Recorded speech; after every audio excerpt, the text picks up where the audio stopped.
so out of touch? No, it's the children who are wrong. Hey! We're recording the podcast! Shut up! Good morning to you wherever you are, because it is Morning Somewhere for May 28th, 2024. My name is Bernie Burns, sitting right over there. 85% on Rotten Tomatoes. $10 at the box office, Ashley Burns. I still can't get anyone to turn up. Man, I know the answer to this, but it is, sometimes I like to say, would you rather have this or that? Like Furiosa, we're not going to talk about Furiosa again for the billionth time. Don't worry, but it's on my mind. It's got rave reviews, Ashley. Rave reviews. And it just did. I mean, it's being called a bomb now, right? And it's like, what would you rather have? Would you rather have something that was a financial success and people were like okay with it, you know, but it became like like Garfield? Or would you rather have a thing that it's heavily marketed, it's a summer movie, like it's got everything going for it, it's got rave reviews, but people aren't going to see it, and then it's called a bomb? Well, let's see. I can't think of anything else that's been like that for a long time. Well, I mean, there are a lot of movies that have come out recently. I can take one from earlier this month. Fall Guy. You think Fall Guy had rave reviews? Really? It was marketed. It was expected to do well. It had a great cast. Had that Ryan Gosling. It's a funny premise. Just don't turn up. Are you getting inundated with Ryan Gosling as a Mouseketeer videos and articles and stuff? No, I am not, sir. What is your algorithm doing to you? I have no idea. I must have clicked on one of these goddamn things. And I was like, oh, this guy wants to watch kids dance. Dance, kids, dance. That was actually what turned me off to TikTok when I first loaded it up. It's all the kids dancing. Yeah, you get the default algorithm, right? Right. Through no fault of my own, just person existing in the world. It goes, okay, let's throw a bunch of shit at this person and see what they want. And I was like constantly like, not only just like saying I'm not interested in this, but like outright blocking accounts. And it's like after 2 or 3 days, it was still showing me garbage. It was like, no, you do want this. You do. And then, of course, I got all the articles that I was reading about, it's tracking every single thing I do, Tracking your eyeballs. How long are you looking at this part of the screen? Who knows? So in the news, there's actually an article right now people are really hot and heated about, which is that apparently YouTube, which I believe is owned by Google, which I believe is owned by Alphabet. That's the dumbest rebrand ever, by the way. Kind of silly rebrand. I agree. It's like, what are you hiding, right? Like, that's what that says to me. Who are you and what are you hiding? The shell company, Alphabet. Like, how many people do you think work at Alphabet, the parent company of Google? 3. A, B, and C. There's 26. They have exactly 26. And that's it. It's like the Avengers. If somebody leaves, they've got to replace them. You're invited to Alphabet Tower. But the article is that YouTube is now outright skipping videos and moving to the next one if you have an ad blocker in place. Okay, and it wasn't really clear to me like which videos are being skipped. I was going to say, so if it moves you on to the next video, does that mean you just keep skipping videos? There needs to be we need to get people in the room, Ashley. Just get them in the room together. And all talk 26 of them. We're only going to need a boardroom of a certain size. Exactly. We only need a few people. We need the 26 employees at Alphabet. We need a couple dudes who got the first post on a PewDiePie video. I'm talking luminaries of the culture here. Get them in the room. People need to support content, and ads are a way to do that. Yes. We don't currently have ads on our podcast, but I get it. They got to do it. At the same time, people don't want to get fucking hammered by ads all the time, everywhere, and trackers and all this stuff. I was speaking to a friend of ours, a British friend. Go ahead. Named Gavin Free. I've heard of him. Yep. And he recently was talking about a trip that he took back to the UK, because he's from the UK, hence the British term.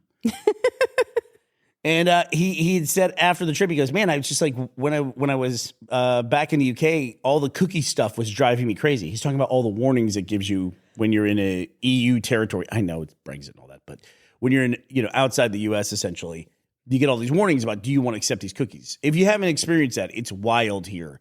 Every time you load a website, you get a list of check boxes and switches that's like, what, 30 items long of like, do you want them to track this? Do you want It them to track feels that? like this. And it's like, and there's also multiple switches and it gets confusing. It's like, yeah, I want to allow these advertisers. I want to allow these advertisers.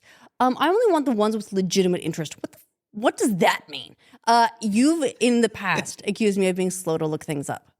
And that is true. The reason for that is because I have I have a mental vendetta against these long check boxes, and I will go through and I will uncheck every single one because they had the audacity, Bernie, to assume that I will accept their legitimate interest in my computer. I won't do it. Another friend of ours, Ellen from Outside Xbox, she had a tweet one time where she said, if like you don't have a reject all button on your dialogue, I'm out. Yes, I'm out. I'm done. Bounce. I think I'm attributing that correctly. Yeah, but there is an accept all button, which when you're in a rush, sometimes you're like, it's a little bit like selling your soul. Just like it's not a lot of your soul. Just like Just a little bit at a one time. 1/millionth of your soul. You're just like, oh, accept all. And they're like, bank account, here we come. The funny thing about the accept all button here is that is just like browsing a website when you're in America. It just, you automatically do the accept all. Yes. Right?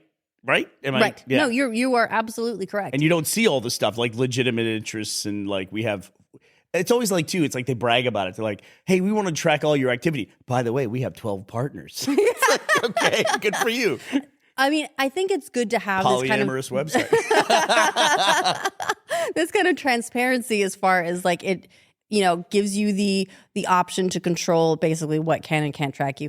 The offside, I guess, being that it's incredibly annoying to deal with it, but it's horrifying if you stop and look at it for 2 seconds to see what otherwise would automatically have been accepted. And I'm sure there's probably a way that you can trigger that in the U.S. or other countries. I assume Australia, they probably...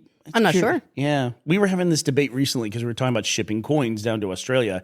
And there was the big debate as to whether it was... You came up with this, actually. I said, we'll just ship them from the U.S. to Australia. And you said, why don't we ship them from the UK? It's a Commonwealth. It'll be cheaper. It's like, I don't think that's how postage works. I figured that maybe there'd be a higher bulk of postage, of shipments going back and forth between Australia and the UK, given that there are so many British people in Australia and vice versa. And writing letters to people in prison, basically. Oh, wow. Can't believe you went there with that. But yes, if there's more stuff already going, it would be cheaper to send more stuff.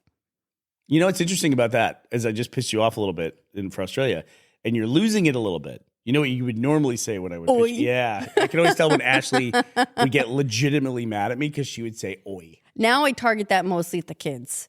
If they're doing something that is, I'm not, like, no, oi. Yeah, there you go. Stop. It's not even oi. It's like, oi. You have to deliver it a certain way for it to mean anything. But it turns out it is, if you're curious, it is cheaper to ship from the United States. We did the math. we asked the internet and it told us. Alphabet company told us. Yeah, but so they're skipping videos now. It's not really clear to me from the 3 articles I read trying to figure out what videos are skipping. Usually on YouTube, you have a lot of opt-in stuff yourself. Like, I wonder if it'll be a thing that creators have. We don't currently have a YouTube channel. I mean, we have like a shorts we do channel. technically, we don't really use it. But like you say, like skip anyone who's got an ad blocker in place. And it's also crazy because ad blocking technology, it's kind of like when Napster became a thing. People were pirating music, people were pirating software all the time, but there was a steep learning curve to be able to do it, to where, people were doing it on modems and things like that, or doing it through Usenet groups. And it was tougher to do, so it wasn't that big a part of the population. You just kind of accepted that it's the case. My point being is that when Napster came on the scene, then suddenly piracy became a search bar. That was it. And everybody could do it, and then it became a huge problem. Likewise, ad blockers used to be these scripts or extensions you would have to install. Now, when we get a new router here, like expanding our Wi-Fi, it comes with built-in ad blocking, like a little toggle. Do you want to block all ads? And you're like, why wouldn't I hit that button, So there's got to be an equilibrium that's found between it. Otherwise, we're going to end up with a situation where everything's a subscription. That's and it's tricky now, too, because I feel like there's a balance to be found. where there's a lot of people who are willing to accept ads as the price for free content. But then you add another ad on top of that, and another ad on top of that. And then people start to feel like they're being Or trackers, inundated. too. They're being like min-maxed, right? Like Right. how much can we squeeze, like how many ads can we squeeze out of this one free view? And it becomes too much. It's almost like a higher percentage than the content they're getting, and they feel, they're upset about it. The balance is off, and then they go for ad blockers, and they're just like, all right, fine, then I'm completely out.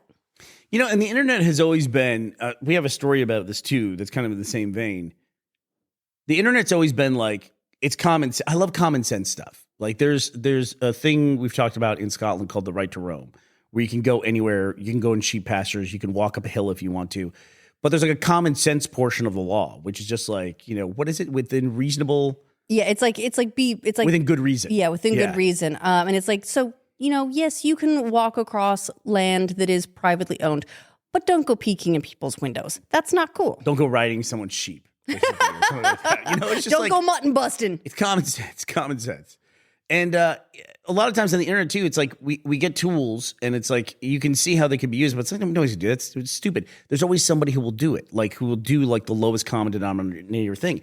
One of the classic examples of that is we all got email, and email was basically free to send, and then somebody figured out, oh, I can send 50 million emails a day, and I'll make 0.00001 cent on the emails. But if I send 50 million, I can make a living doing this. And then we have spam email. Right. One of the earliest things on the internet was just like, it basically took one of the coolest tools ever and made it fucking terrible. Yeah. Right. There's always someone who doesn't give a fuck. And like always with ads, it's like, yes, it funds all this content that we all watch. And then there's jackasses who overdo it and do pop-ups or pop-unders, or they install Full screen trackers on your. takeovers. Exactly right. Yeah. And then it just becomes a mess for everyone. And then everyone just sort of opts out. And there's always those and if you want to find those jackasses, go look. They would even write articles like in Wired about the Spam King, right? And he was proud of it. Like, look at all this money I'm making. It becomes a thing where if you can make money doing it, then it's okay. And if it wasn't okay, they wouldn't let me make money doing it. Whoever they are. Right. And we just need to go to those people and go like, hey, you're just a fucking jackass. And just like a law that's like, stop that dude right there. Stop him. Is it just a general don't be a dick law? There is an interesting thing going on right now Named after Sam Altman. with another one of those sort of like opportunists who were like, I see this technology. Sure, why not? Let's just go all in on the technology, Everyone's sitting around regardless of what it debating does. morals, right? Yeah, regardless of what it means for everyone else. And that is, there's this guy, and he started a company called AIO Studios. And the idea of it is he's created 50,000 actors. Fake actors. They're models. They're AI actors. The idea being drop them into the scenes of movies as extras. So basically, a movie studio can come to him and say, "I need 200 actors," and he can just say, "Here you go. Drop them into your movie, easy peasy." And that's terrifying in and of itself. But the way this guy approaches it is like, "Hey, you don't like strikes? I got something for you. You don't have to worry about this." He specifically said, I've made 50,000 human models that do not exist in reality, so I don't have a problem with rights or a problem with strikes in the future. Or salaries, right? Or benefits, right? I can bring the movie industry a tool where they can keep 50% of their money. Yeah. And things like that. And this is the exact kind of thing that SAG was striking over last year. And he's trying to say, like, see, they'll never strike again. And it's that use of technology at the cost of any common sense or decency. It seems to me what happens is a technology gets created, then the moral debate begins of like, what are the repercussions this could have? Like someone could, create a bunch of digital mannequins essentially and put a lot of people out of jobs. I always get the feeling these types of guys, they read those articles and they go, what a great idea. Oh, I could do that. Yeah. And that's their inspiration is while everyone else is busy with the moral debate, they're like, all right, let's get in there and make some money. You know right. what I mean? They're listening to the moral debate going, yeah, that's a great idea. And then, and then in a way that court of public opinion becomes really vital because then you have people like when they find out it's being used in some production, then they all go, no. Right. Yeah. But we'll see how this goes. I'm honestly curious. I don't know that he could make 50,000 good models in any case at where the technology is at this point.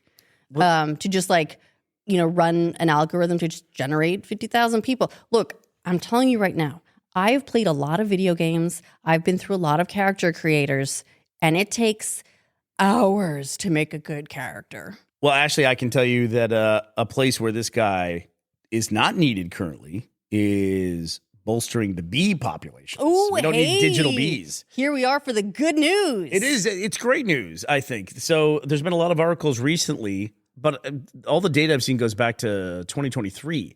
Is they're now reporting that specifically in America, the population of American honeybees are at record levels. That is fantastic. It was not that long ago that everyone said, "Hey, where did all the bees go?" And it was a dire issue, right? Is the bee population, because we rely on bees not only for delicious honey, but doom also, and gloom. but also because bees are so important to crops and to farming and to all sort of ecological management, right? They help us keep plants going. They do. Our little buzzing friends. And also make delicious honey. They made a big turnaround too, because I remember growing up, there I was feel so like many bees got good PR. They hired a new PR guy, and he really came through for him. Yeah, I think cops should hire the PR agency that bees got, because it was like all the articles I ever read about bees. And growing up as a kid, I mean, I feel like I'm comfortable saying this now that we're record populations. We used to kill bees. Like when you saw a bee. Oh, yeah, you saw when you kill it. Yeah, a bee, when you saw it, was like, oh my God, there's a bee. Kill it before it might possibly sting somebody. And now you fast forward like 20, 30 years, you see a bee and you're like, do you want a drop of water? Oh my God, we're going to make it. We're going to live. If I see like one little bee, in the house, I always usher it outside as gently as I can. When do you think that change happened? When there was a bee in the house and you were like, I got to save this bee? I've actually made a big switch though. It's not just bees. Also, if I see a spider in the house now, I'm like, good hunting, fellow, my fellow friend. You live in a place where, we're going to talk about spiders for a second. Trigger warning for a lot of people out there. You live in a place with no poisonous spiders. That is a big part of it, yes. I saw a horrifying video on Reddit yesterday, which was a guy had a tarantula on his wall. And he's like trying to catch it. And he's like, I'm going to get this out of the house. A pet tarantula? And then he like grabs it on the back and like lifts it up and its little legs are wiggling. And then it spins, grabs his hand, runs around to the back of it, and just fucking sinks its fangs into the back of his hand. And then the follow-up shot is his hand like twice the size it normally. Yeah. So it was a bad deal.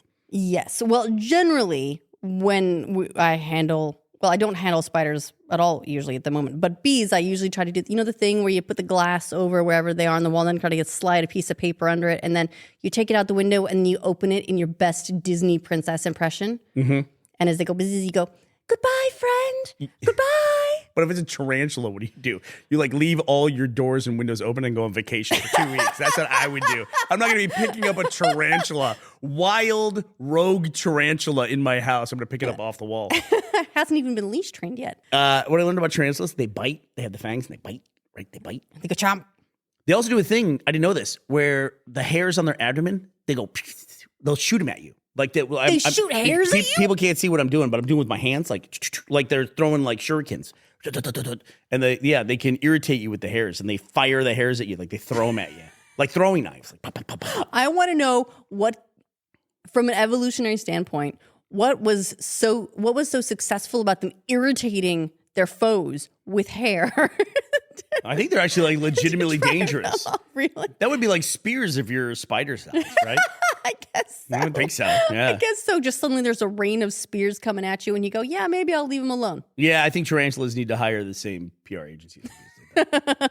Yeah. So this is, but to I guess go into the bee thing just a little bit. This is from Deseret.com. The U.S. has added almost 1 million honeybee colonies in the last 5 years, pushing the bee population to an all-time high, according to government data. There are some skeptics that are like, I don't know, is this data consistent? But regardless, it's very, very good news. It is very good news. More bees is good for all of us. It just shows if we make efforts, then that things can turn around. And it's not all the humans either, right? It's the bees are doing their part too. We've got an interview here with the bee. Hold on. Let's see if I can find it. Okay, go ahead. Yeah, we been fucking. They got Tinder. What's up, bee? We did a video years ago in a game that I love called Contagion. We're going to end on this. I want to talk about something else, though. Okay, I'm going to give you this. Go ahead. So we did a video years ago in a game called Contagion, which is like a John Romero. I say John Romero. George Romero. I always say John Romero. I don't know why, because he's the guy who made Daikatana, right? He's the Daikatana guy, yeah. George Romero. Like Dawn of the Dead style slow zombies. It's like one of the only like slow zombie games. It's great. For some weird reason, when you play it in co-op, at least during the years that we played it when it was in early access, when you died, you turned into a cockroach. And when the people in the Let's Play would die, I would put the cockroach voice on them. That was a highly divisive creative choice. Was it? People either love that or they absolutely fucking hated the cockroach voice. I thought it was inspired. And It sounded like this. that was the cockroach voice. Someone dies, and all of a sudden. So there's another weird thing where recently people have realized that being on podcasts, as I have been on podcasts for 10, 12 years at this point, that listening back to all the podcasts becomes a time capsule because we're talking about things in real time. Like somebody just in the subreddit, I'm sorry, I don't have your name handy. They just talked about doing a cross-country trip and they banked a bunch of our episodes and they spent like 2,400 miles listening to us. That feels a little bit like time travel. Talking about daily stuff, yeah. So, you know, like in the early days, we would talk about Lost or the iPhone 3 coming out or something like that. It's also becoming a weird thing of judging how things are changing. There was a podcast where Gus, James Willems, Bruce Green, and I were sitting down and we were talking about Terrence Howard, the guy who was in Iron Man 1, played Rhodey before Don Cheadle. He had this whole thing about math where 1 × 1 = 2. That podcast must have been from, I haven't been on the Rishith podcast since August of 2019. So it must be like 6 or 7 years ago. We talked about this. At least. And we were breaking it down. And those, you know, James and Bruce are brilliant guys, really funny to riff with. And we were just like talking through Terrence Howard's teriology of his mathematics that he has. Well, somebody clipped that because it was a funny bit and it's lived on YouTube as a clip. Terrence Howard went on Joe Rogan, I think like last week, and explained his stuff, like why his math. Did it make any more sense when he explained it this time? I'll put it this way. This is the time capsule part. Now you can see on the comments of that video clip, we'll link it in the link dump. Suddenly now in the last 2 weeks, people have shown up and it's not like this lunatic who is saying these things about mathematics that are completely wrong. Now it's like, we didn't get it. And we're not thinking with our third eye or whatever, or we're sheep who are following along. It becomes unto itself a weird time capsule of how now we're in this age of misinformation and how people are so much more willing to accept things that are fundamentally wrong, literally saying things about mathematics that are wrong. Yeah, I will say this right now.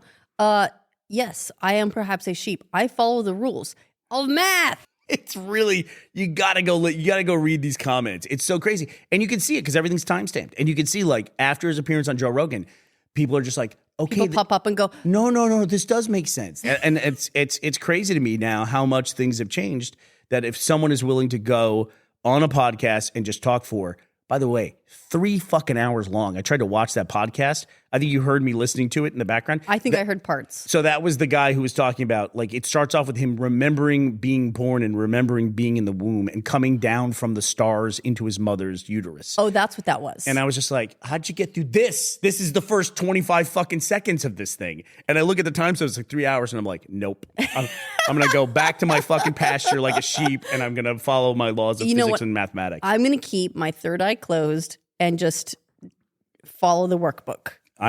You know what? This is something I should put a pin in because when I do see Scott, I'll have Scott on and we'll talk about this. Well, do you think he'll be able to explain it? I would love for Scott to explain it.